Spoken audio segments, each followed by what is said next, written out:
말씀입니다. 출애굽기 9장 8절에서 12절까지 우리 같이 한 절씩 교독하겠습니다. 출애굽기 9장 8절에서 12절까지입니다. 여호와께서 모세와 아론에게 이르시되 너희는 화덕의 재를 두 웅큼을 가지고 모세가 바로의 목전에서 하늘을 향하여 날리라. 그 재가 애굽 온 땅에 티끌이 되어 애굽 온 땅에 사람과 짐승에게 붙어서 악성 종기가 생기리라. 그들이 화덕의 재를 가지고 바로 앞에 서서 모세가 하늘을 향하여 날리니 사람과 짐승에게 붙어 악성 종기가 생기고 요술사들도 악성 종기로 말미암아 모세 앞에 서지 못하니 악성 종기가 요술사들로부터 애굽 모든 사람에게 생겼습니다. 같이 보겠습니다.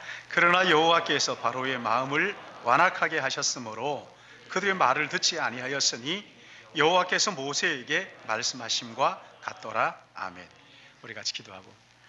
사랑의 하나님 아버지, 오늘도 말씀을 앞에 놓고 하나님의 은혜를 구합니다. 주님, 우리가 세상에서 배웠던 지식과 학문을 가지고 말씀에 접근하지 않게 하시고, 그것도 필요하지만 그보다 성령께서 감동 주시고 성령께서 눈을 열어주시고 귀를 열어주셔서 듣게 하시는 것을 듣고 또 보게 하시는 것을 보게 하심으로 오늘도 하나님의 마음을 깨달아 알아 말씀을 통해서 하나님 앞에 더 가까이 나가고 하나님을 영화롭게 하는 복된 한 시간 되도록 인도하여 주시옵소서. 주님, 참 부족한 종이 말씀을 들고 섰습니다. 심히 두렵고 떨리는 마음 가지고 섰사오니 우리 하나님 긍휼히 여기시고 이 시간 성령을 충만케 하여 주시어서 오직 주님의 말씀만 대언할 수 있도록 은혜 주실 것을 간절히 바라옵고 우리 함께 은혜 받는 한 시간 되도록 성령이여 이 한 시간을 주관하여 주시옵소서. 감사하오며 예수님의 이름으로 기도드리옵나이다. 아멘. 저는 가끔 우리 청년들을 만날 때 젊은이들에게 하는 이야기가 있는데요, 농담 반 진담 반으로 이렇게 얘기합니다. 너 몸 함부로 굴리지 마라. 몸을 함부로 굴리는 것은 하나님이 기뻐하지 않는 죄다. 여러분, 몸을 함부로 굴리면 이게 심각한 죄예요. 무슨 죄인지 혹시 아십니까? 하나님 기물 파손죄 라고 하면 다 웃던데 우리는 이제 내 몸의 주인이 누구인가를 기억하라는 거죠. 내 건강의 주인이 누구냐? 내가 운동 열심히 한다고 건강이 유지되는 게 아니라 나에게 건강을 주시는 분이 누구인가를 기억하라 하는 이야기이죠. 오늘 우리는 하나님께서 애굽에게 쏟아부으신 10가지 재앙 중에 6번째 재앙인 악성 종기에 대해서 읽었어요. 이제 우리가 코로나19를 조금씩 극복하고 있는 그런 중인데 앞으로 또 어떤 재앙이 닥쳐올지 솔직히 두려운 마음이 있어요. 우리는 하나님의 통치를 믿는 사람들이잖아요. 하나님이 섭리하신다는 걸 믿는 사람들이잖아요. 근데 사랑의 하나님이신 이분이 왜 하나님이 우리에게 이런 끔찍한 질병을 주시는 걸까요? 아니, 그 옛날에 애굽에 한 가지뿐만 아니라 10가지 재앙을 쏟아 부으시는 걸까요? 여러분, 10가지 재앙, 피계 이파가 독우매흑장, 5가지 피계 이파가, 그 다음에 독우매흑장. 오늘 이 독종, 오래전에 이 애굽의 10가지 재앙들을 쏟아 부으신 이유가 도대체 뭘까요? 아니, 그 재앙을 쏟아 부으시면서 하나님께서 우리에게 들려주시고 싶어 하시는 말씀이 뭘까요? 우리에게 깨닫게 하고 싶은 것, 너희들 이거 좀 기억해라, 이거 잊지 말아라 하는 하나님의 마음이 무엇일까요? 우선 여기 출애굽기에 나오는 10가지 재앙은 애굽 사람들이 섬기는 우상과 연관이 있다고 말씀을 드렸죠. 이 10가지 재앙, 이것은 애굽인들의 마음속에 우상을 하나하나 하나님이 깨트려 가시는 거예요. 우상을 깨트리면서 이 우상이 얼마나 허망한 것인가 하는 것을 깨닫게 하시고, 또한 하나님이 얼마나 참 하나님이신가를 그들에게 보여주시기 원하시는 이 영적 전쟁이죠. 영적 전쟁. 그런가 하면 또 하나는 애굽에서 이제 풀려나서 약속의 땅 가나안으로 들어가고 있는 이스라엘 백성들에게 하나님이 그들을 인도하시는 하나님이 어떤 분인가를 일깨워 주시는 거예요. 얼마나 사랑이 많으시고 얼마나 능력이 많으시고 얼마나 영광스러운 분이신가를 보여주실 뿐만 아니라 이제 너희들이 들어가는 그 가나안 땅은 애굽 땅처럼 우상들이 우글거리는 곳이니 거기에 가서 어떻게 믿음으로 살 것인가, 어떻게 그 우상들 속에서 믿음으로 살아갈 것인가 하는 것을 이 10가지 재앙을 쏟아 부으시면서 일깨워 주시는 것이지. 오늘 우리가 읽은 이 6번째 재앙, 악성종기. 이것은 아주 심각한 피부병이라고 생각하면 되겠지. 이것을 통해서 하나님께서 이스라엘 백성들에게 너희들이 기억해야 할 진리가 이거야, 너희들이 깨달아야 할 진리가 이거야 할 때 그 진리가 무엇일까 하는 것이죠. 이것은 지금 팬데믹에 시달리고 있는 우리에게도 동일하게 붙들어야 할 교훈이기도 한 것이지. 여러분, 그게 뭘까요? 첫 번째는요, 하나님이 이런 재앙을 통해서 물으시는 거예요. 너의 몸의 건강이 누구의 것이냐? 오늘 이 9절 말씀을 보시면 그 제가 애굽 온 땅에 티끌이 되어 온 사람과 짐승에게 붙어서 악성 종기가 모세와 아론이 두 손에 재를 들고 하늘을 향해서 뿌렸는데 이것이 퍼져서 온 애굽 땅에 가득하고 이 재가 누구에게 달라붙든지 그 달라붙으면 악성 종기가 되어서 피부병이 일어난다는 거죠. 피부가 썩어간다. 마치 중국에서 그 미세먼지가 우리 한반도 전체를 뒤덮는 것과 같은 거예요. 근데 여기서 말하는 악성 종기, 이 말은요, 불에 댄 흔적, 상처를 말하는 거예요. 그러니까 이 먼지가 가축에게든지 사람의 몸에든지 붙으면 이게 뜨거워지는 거예요. 그래서 수포가 생기고 터져서 그 종기가 살이 썩어가는 그런 끔찍한, 이게 얼마나 끔찍했는지 레위기서에서는 나병을 설명할 때 이 단어를 사용을 했어요. 똑같은 단어.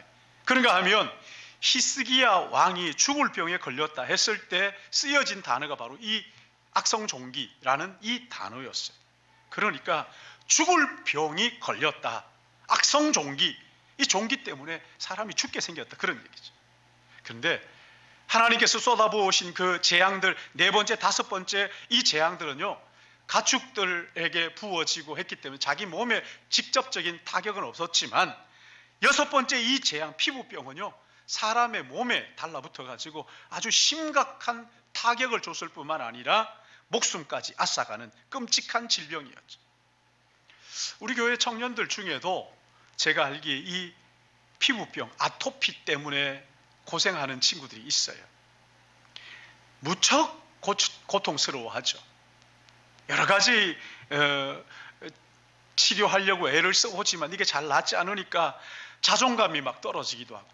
어떨 때는 우울증에 시달리기도 하고요.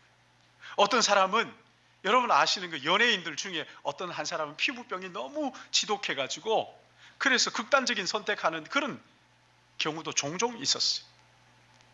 애굽에 있었던 이 악성 종기가 생명을 위협하는 아주 심각한 그런 재앙이었단 말이죠.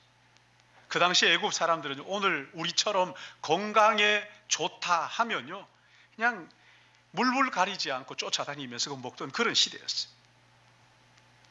뿐만 아니라 이 사람들에게는요, 건강을 지켜주는 신이 있었어요. 이 신이 누구냐면 이모테프. 이 이모테프라는 이 신은 애굽의 재상이었는데 워낙에 이 사람이 특출한 사람이었어요. 그 의사, 병을 고치는데도 특별한 능력을 가지고 있었어요. 그래서 이 사람이 죽자 이 사람이 형상을 만들어 가지고 이모테프 신을 각자 하나씩 가져가 가지고 그 신을 섬기는 거예요. 이 이모테프가 내 건강을 지켜준다.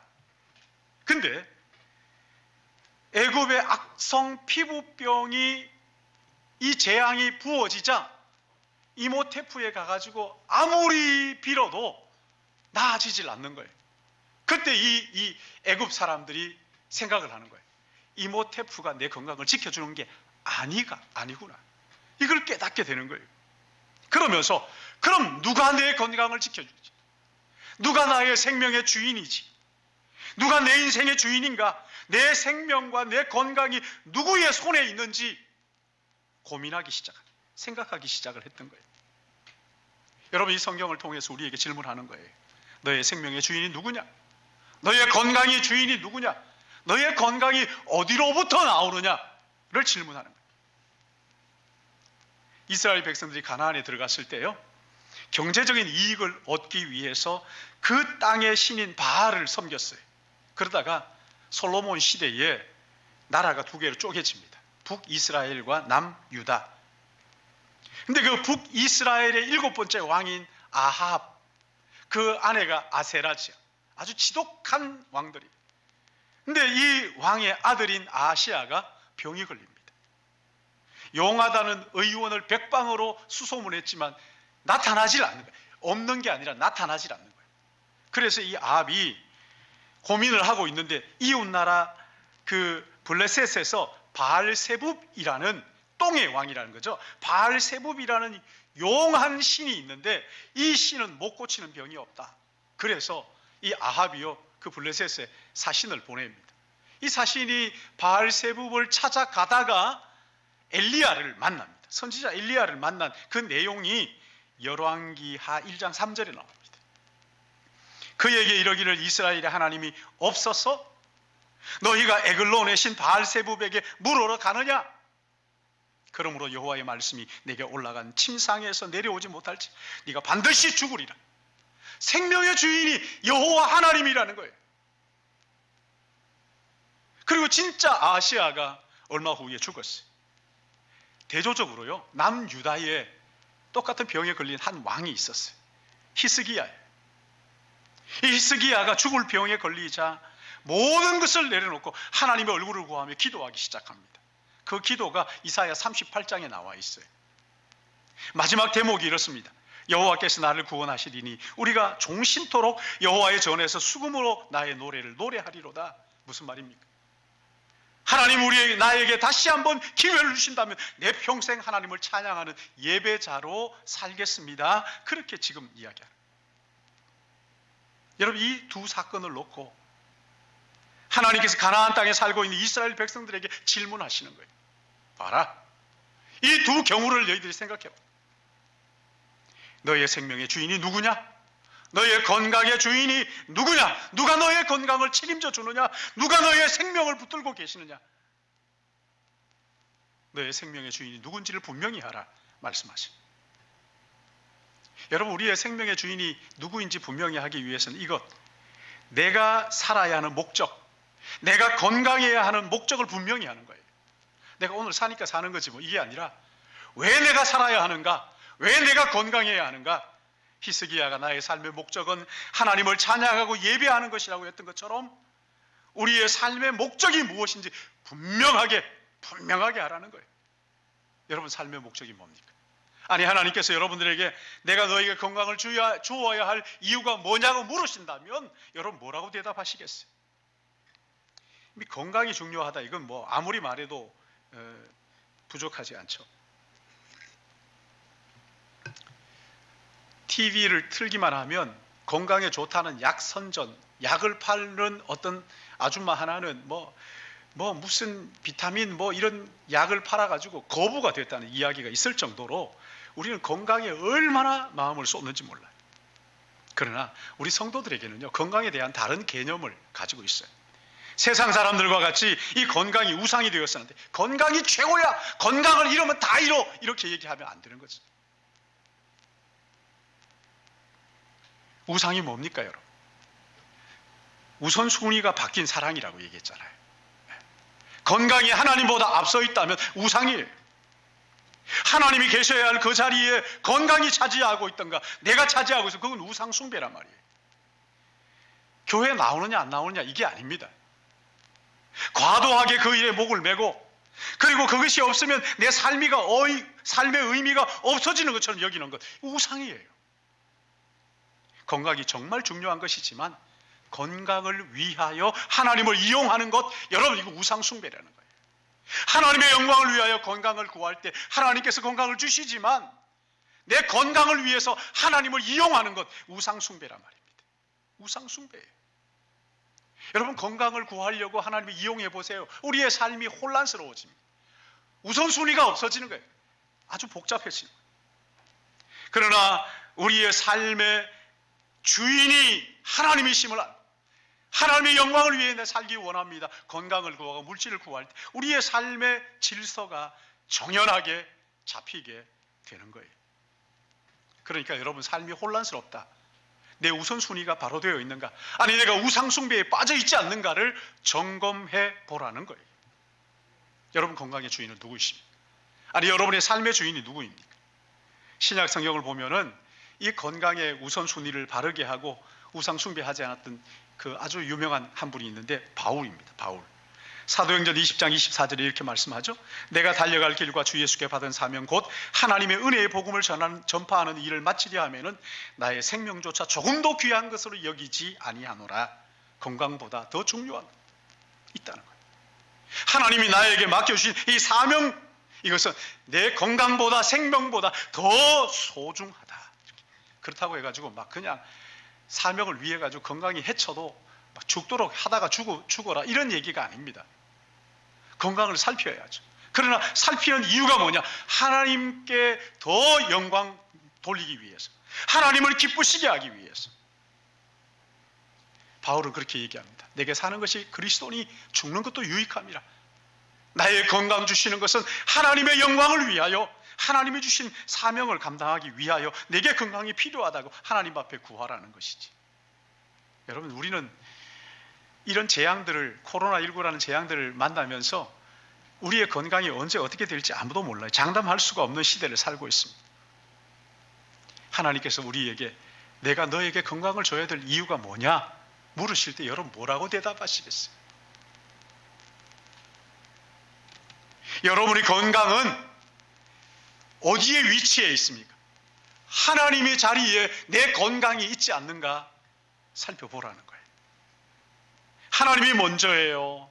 건강이 먼저예요. 하나님이 먼저예요. 재물이 먼저예요. 이런 재앙들을 통해서 하나님께서 물으시는 거예요. 너의 건강은 누구의 손에 있느냐? 그런 감 또 하나 있어요. 이런 재앙 속에서 우리가 주님을 위하여 하는 모든 수고 하나도 헛되지 않고 하나님께서 다 기억하신다. 하나님이 주님을 위하여 우리의 수고를 다 기억하신다. 8절 보시면 우리 8절 같이 한번 읽어볼까요? 9장 8절 시작. 여호와께서 모세와 아론에게 이르되 너희는 화덕에 두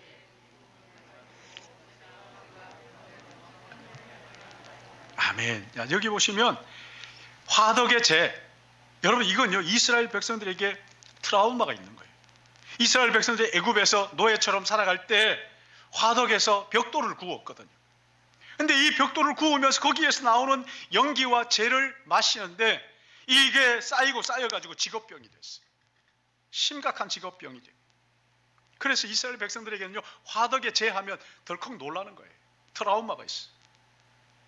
근데 하나님께서 이스라엘 백성들을 구원하여 냈다고 할 때에도 쇠풀무, 그러니까 화덕에서 벽돌 굽는 이스라엘 백성들을 건져냈다 할 정도로 이 화덕의 죄 기억하기 싫은 일. 왜 우리나라의 그 위안부 정신대 위안부 할머니들이 듣기 싫은, 기억도 하고 싶지 않은 말들이 있잖아요. 장소가 있잖아요. 나는 거기에는 죽어도 안 가고 싶어 라는 끔찍한 기억의 장소가 거기 있다. 기억하기 싫은 장소죠. 마찬가지입니다. 이 이스라엘 백성들에게는 화덕이 바로 그런 곳이에요. 근데 하필이면 그 화덕의 죄를 가지고 뿌려서 악성 종기 재앙을 내리셨다. 뭘 말씀하시는 거예요? 죄는요 모든 것을 태워버리는 거거든요. 죄가 되면 완전 범죄가 이루어질 수 있어요. 그렇죠? 다 태워버리고 죄만 남으면 증거를 찾을 수가 없잖아요. 근데 하나님은 완전 범죄를 꿈꾸는 그들을 향하여서 그 죄를 걸고서 뿌림으로써 너희들이 그 화덕에서 수고했던 그 모든 수고를 내가 기억한다, 잊지 않는다, 반드시 갚아준다. 이스라엘 백성들이 얼마나 큰 위로가 되었을까. 하나님의 자녀가 이 땅에 사는 동안 믿음을 지키기 위해서 하나님 앞에서 흘린 눈물 한 방울도 하나님은 결코 잊지 않으시고 기억하시고 언젠가 반드시 갚아주신다 하는 것을 말씀을 통해서 우리에게 들려주시는 거예요. 여러분, 사람의 위로가 없다고 너무 그렇게 슬퍼하지 말아요. 낙심하지 마세요. 사람의 위로는 늘 한계가 있어요. 우리 하나님께서 내가 하나님을 위하여 흘린 눈물 한 방울, 땀 한 방울 결코 잊지 않으시고 반드시 갚아주시는 것을 믿으시기 바랍니다. 우리의 수고를 하나님이 기억하신다는 거예요. 여러분, 다윗이요, 하나님을 위해서 수고했던 그 눈물을 병에 담아달라고 기도하는 내용이 시편 56편 8절에 나오는데, 나의 유리함을 주께서 계수하셨사오니 나의 눈물을 주의 병에 담으소서, 이것이 주의 책에 기록되지 아니하였나이까. 히브리 사람들은요, 슬픈 일을 당할 때 그 눈물을 가죽 부대에 담았어요. 재미있죠? 가죽 부대에 담았어요. 그때 유리병에 담지 왜 유리병이 없었거든요. 가죽 부대에 담았어요. 근데 이 가죽 부대에 담아가지고 왜 가죽 부대에 담느냐? 이 슬픔을 잊지 말자. 이 슬픔을 잊지 말자. 그리고 이 사람이 죽을 때 그 가죽 부대를 거기에 같이 넣어줬다고 얘기합니다. 다윗은요, 자기의 눈물을 주의 병에 담아달라고 기도했죠. 그 결과 사울 왕에게 쫓기면서 흘렸던 그 눈물을 단숨에 하나님께서 다 갚아주셨다. 통일 왕국의 왕으로 세워주시고. 근데 이 구약의 모든 사건은 신약의 그림자라고 하잖아요. 신약 성경 요한계시록을 보시면 인류 종말에 대한 예고가 나옵니다. 경고가 나오죠. 요한계시록 6장에서 16장까지 보시면 일곱 재앙들이 나오는데, 일곱 재앙, 일곱 나팔, 일곱 대접 이렇게 나옵니다. 이 재앙들이 갈수록 그 강도가 점점점 세어지다가 마지막에 이제 마지막 재앙과 함께 이 인류의 종말이 오는 거예요. 이 인류의 종말이 있은 후에 끝나는 것이 아니고 하나님의 심판이 있습니다. 요한계시록 16장 5절에 나오는데요, 천사가 이르되 전에도 계시고 지금도 계신 거룩하신 이여, 이렇게 심판하시니 의로우시도다. 하나님의 심판이 정의롭다는 거예요. 그들이 성도들과 선지자들의 피를 흘렸으므로 그들에게 피를 마시게 하신 것이 합당하나이다 하더라. 무슨 말씀입니까? 그들이 심판하시는 것은 우리가 흘린 눈물, 그들이 흘린 순교의 피, 이것이 찼기 때문에 가득 찼어요. 이제 더 이상 하나님이 참으실 수가 없어요. 그래서 하나님께서 심판하신다. 하나님의 때에 하나님이 심판하신다. 최후 심판을 하신다는 거예요. 성도들이 이 땅에서 믿음을 지키려고 흘린 눈물과 땀과 피 한 방울도 우리 하나님께서는 잊지 않으시고 기억하시고 때가 차면 반드시 갚아주시는 것을 여러분 믿으시기 바랍니다. 결코 여러분 수고가 아이고 우리 목사님 안 알아주는데 그런 거 하지 마요. 이제 좀 그런 거 하지 마요. 영적으로 좀 성숙한 사람, 하나님이 기억하신다. 할렐루야. 하나님이 기억하시는. 얼마 전에 분당의 어느 교회에서 그 교회를 29개 교회로 분립해가지고 성도들을 파송하는 이 엄청난 일이 있었어요. 우리는 막 어떻게 하든지 성도를 모으려고 하는데 이 교회는 15,000명의 훈련된 성도들을 29개 교회로 나누어가지고 파송을 한 거예요. 이 일이 조국 교회에 큰 파장을 일으키고 있어요. 엄청난 사건이 있죠. 이 교회 담임 목사가 이찬수 목사. 이분이 그렇게 고백을 합니다. 자기가 개척하고 2년 지나는 동안 매주일 50명씩 등록을 놔드립니다. 교회가 막 급성장한 거죠. 자기도 이상하더래요. 아니 어떻게 이런 일이 일어날 수 있지? 그리고는 아버지 이야기를 합니다. 가슴 아픈 아버지. 이 아버지가 시골 교회를 담임하고 있는데 아버지에게 약점이 하나 있어요. 말 더듬는 거예요. 말을 더듬는데 어떤 중요한 일을 두고는 더 많이 더듬는 거예요. 그래서 말을 알아듣지를 못하는 거예요. 여러분 생각해 보세요. 강단에 서가지고 여러분 이렇게 한다면 말을 더듬으면서 한다면 가슴 터질 것 같지 않으세요? 그러니까 교회가 성장하지 않아요. 늘 어려워요. 자기 형제들이 늘 힘들게 배를 골았다는 거예요. 너무 어렵게 살았어요. 근데 그러다가 교회에 문제가 생겼어요. 그 문제를 위해서 아버지가 40일 금식 기도를 작정하고 기도원에 올라갔는데 17일이 지난 날 싸늘한 죽음으로 돌아오신 거예요.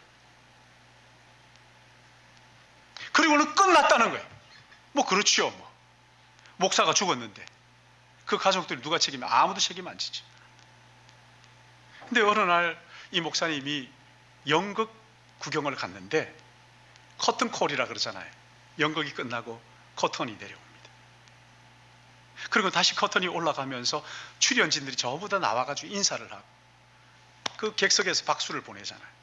근데 그걸 쳐다보고 있는데 환상이 보이더래요. 거기 출연자들 가운데 아버지가 거기에 딱 앉아 계시더래요.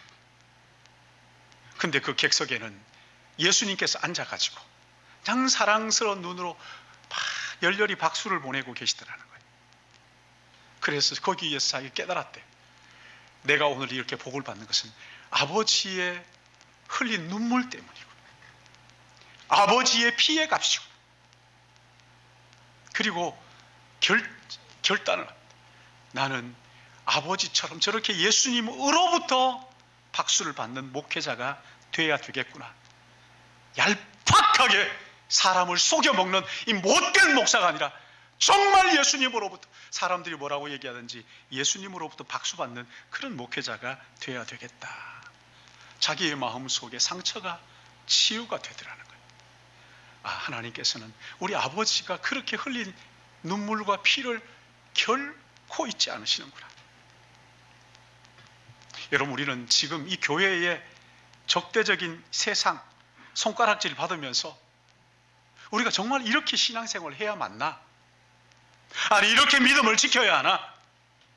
내가 믿음을 지키기 위해서 흘린 땀과 수고와 애써 이 모든 것이 헛된 것 아닌가?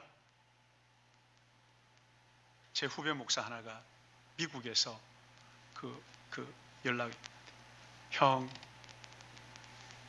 내가 지금까지 했던 모든 수고가 아무 의미가 없는 것 같아요. 헛된 것 아니에요. 내가 지금 뭘 하고 있는지 모르겠어요. 아, 이렇게 보냈어요. 그래서 제가 보냈어요. 야, 내가 얼마 전에 내가 그렇게 알았거든. 마음고생 참 심했는데 하나님께서 네가 뿌린 모든 것들 썩지 않으면 싹트는 게 어디 있느냐. 오늘 이 본문 가지고 위로하는 거죠. 야, 너의 모든 흘린 수고 내가 잊지 않는다. 내가 기억한다.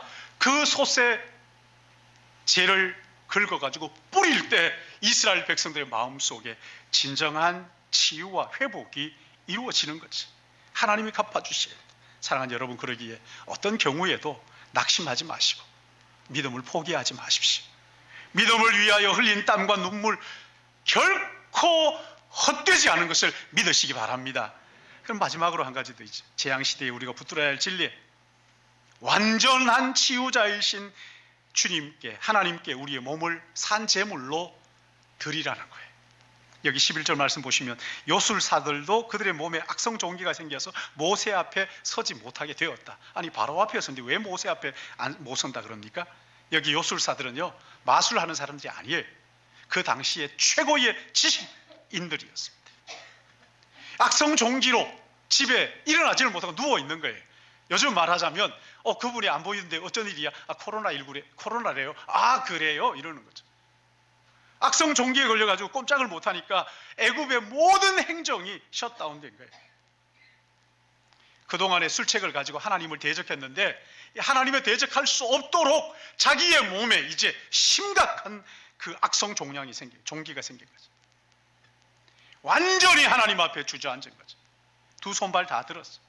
여러분, 이 정도만 되면, 이 정도가 되었으면 바로도 포기를 해야 되는데 12절 보십시오. 12절 우리 같이 읽습니다. 시작. 그러나 여호와께서 바로의 마음을 완악하게 하셨으므로 말씀하신 것 같더라. 아멘. 분명히 하나님의 역사를 보고도 바로의 마음은 다시 강팍해졌어요. 왜 그런 겁니까? 바로의 몸의 피부병은 나을지 몰라요. 그러나 그 마음의 피부병인, 그 마음의 암이 우상숭배로부터 벗어나지를 못하고 있는 거죠. 바로의 마음의 피부병, 여러분 마음의 피부병은 모세도 어떻게 할 수가 없는 거죠.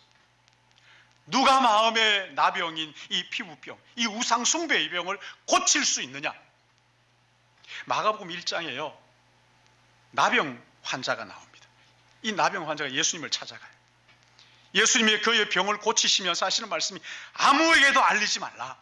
근데 병 고침을 받은 이 사람이요 얼마나 기쁘고 감격스러운지 동네방네 쫓아다니면서 소문을 내고 다닙니다. 자기가 받은 사랑이 너무 크고 놀랍고 고맙고 너무 감격스러우니까요. 예수님을 만나면 그런 거거든요.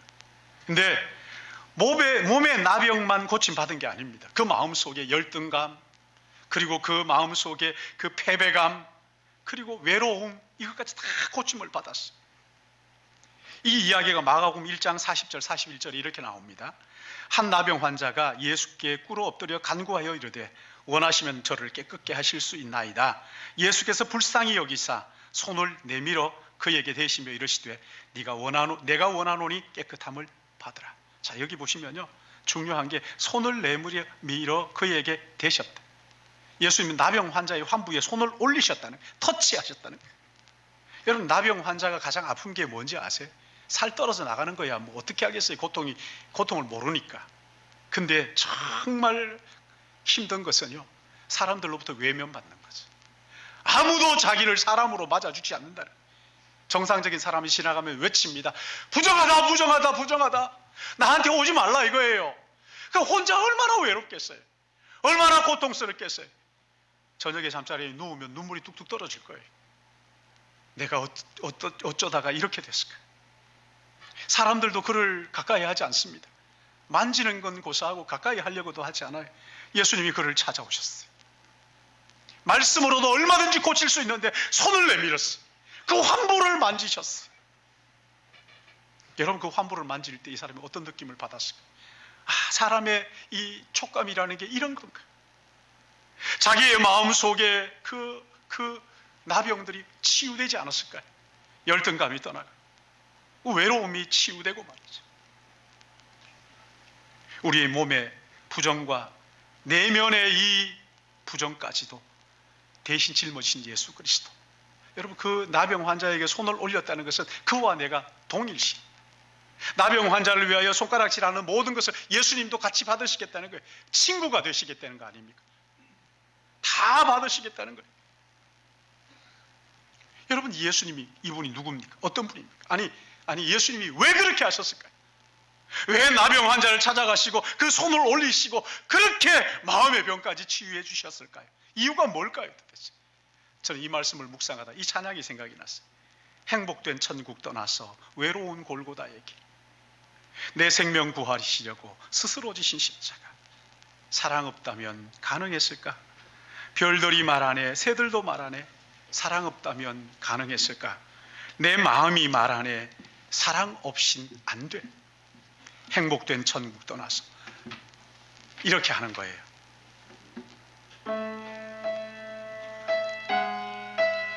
떠나서 외로운 골고다 길, 내 생명 구하시려고 지신 십자가,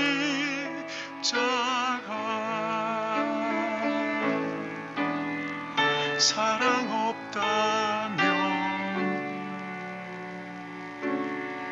가능했을까?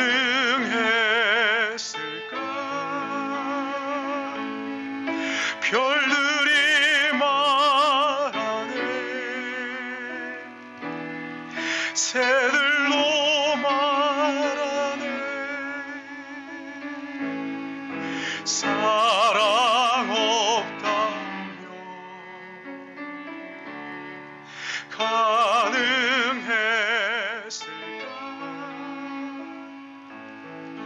내 맘이 말하네, 사랑 없인 안 돼,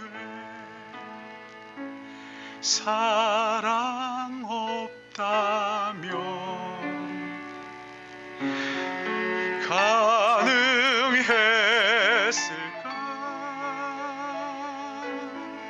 별들이 말하네, 새들도 말하네, 사랑 없다면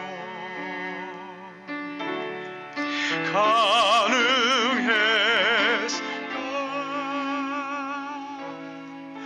내 맘이 말하네, 사랑 없이 안 돼. 사랑하는 여러분, 이분이 우리의 메시아이십니다. 여러분이 인생을 어떻게 살았든지, 어떤 죄가 내 안에 있든지, 그분이 내 안에 들어오시면 우리의 모든 죄를 그분이 대신 지시고 용서하시는 것뿐만 아니라 우리를 하나님의 자녀 삼으시고 영원한 나라를 우리에게 유업으로 주십니다. 사랑하는 성도 여러분, 여러분의 몸의 건강이 누구의 것입니까? 여러분의 생명이 누구의 것입니까?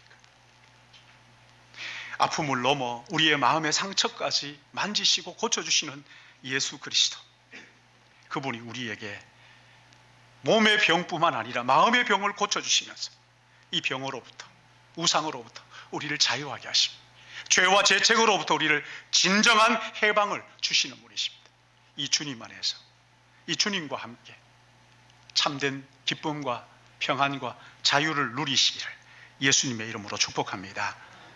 사랑의 주님, 참 오늘 말씀을 통해서 다시 하나님 아버지의 마음을 저희들이 깨닫습니다. 정말 아무짝에 쓸모없는 것 같고, 더러는 무엇을 하는지도 모르겠고, 우리의 삶이 참 보잘것없는 것 같음에도 불구하고 우리 하나님께서 우리를 사랑하신 나머지 하늘 보좌를 버리시고 찾아오시고 우리의 마음의 병을 고쳐주시고 우리의 한 방울의 눈물도 헛되이 여기지 않으시고 반드시 갚아주시는 주님, 그래서 그 사랑 안에 살도록 인도하시고 축복하여 주시오니 감사합니다. 주님, 날마다 예수님을 닮아가고 날마다 주님과 동행하는 우리 모두가 되게 인도하여 주셔서 병이 있을 때마다 나의 건강의 주인이 누구인지 확인하고, 어려운 재앙이 있을 때마다 누가 내 인생을 빚으신지, 누가 내 인생을 붙들고 계시는지를 확인함으로 말미암아 주님 안에서 참된 평화를 누릴 뿐만 아니라 이것을 함께 이웃과 함께 나누는 우리 믿음의 가족이 되도록 은혜 주실 것을 간절히 바라옵고, 주님 이 시간 우리의 마음을 다하여서 귀한 예물을 우리의 삶과 주님께 드리기 원합니다. 아무도 한 사람도 억지로나 인색함이 아니라 기꺼이 내게 주신 주님의 은혜를 기억하며 기쁜 마음으로 드리는 저희들 되도록 인도해 주실 것을 간절히 바라옵고 예수님의 이름으로 기도드리옵나이다.